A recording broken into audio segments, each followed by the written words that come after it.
உங்கள் தந்திவன் தொலைக்காட்சியில் தினமும் ஒரு சர்ப்ரைஸ் மாலை 6 முதல் 7 மணி வரை காணத் தவறாதீர்கள்.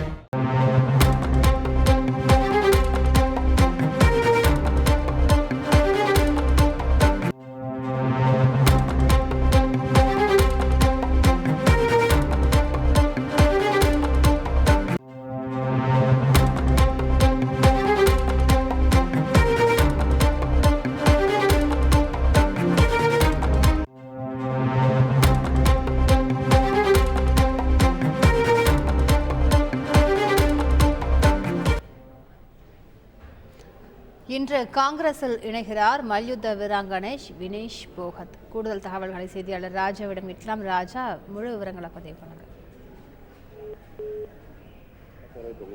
ஹரியானா மாநிலத்தில் அக்டோபர் 5ஆம் தேதி ஒரே கட்டமாக சட்டப்பேரவை தேர்தல் நடைபெறும் என தேர்தல் ஆணைய தரப்பில் தெரிவிக்கப்பட்டிருக்கிறது. தற்போது பாஜக தலைமையிலான ஆட்சி நடைபெற்று வருகிறது. இதனை அகற்றுவதற்காக ஆம் ஆத்மியுடன் காங்கிரஸ் கட்சி கூட்டணி வைத்து அவர்கள் அந்த தேர்தல் பணிகளுக்கான ஆயத்தமாய்த்து வருகிறார்கள்.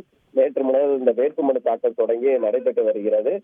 இன்னும் காங்கிரஸ் கட்சி தரப்பில் இந்த வேட்பாளர் பட்டியல் இன்னும் வெளியாகவில்லை. இத்தகைய சூழ்நிலையில் சில நாட்களுக்கு முன்பு ஹரியானாவை சேர்ந்த இந்த மல்யுத்த வீராங்கனை வினேஷ் போகத் மற்றும் வீர பஜ்ரங் பூனியா இருவரும் டெல்லியில் மக்களவை எதிர்க்கட்சி தலைவர் ராகுல் காந்தியை சந்தித்து பேசியிருக்கிறார்கள்.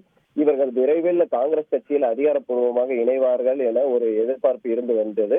இந்த நிலையில் அது உறுதியாகிவிட்டது. இன்று அதிகாரப்பூர்வமாக பிற்பகல் 2:30 மணி அளவில் டெல்லியில் உள்ள காங்கிரஸ் கட்சி தலைமை அலுவலகத்தில் இவர்கள் இணைய இருக்கிறார்கள்.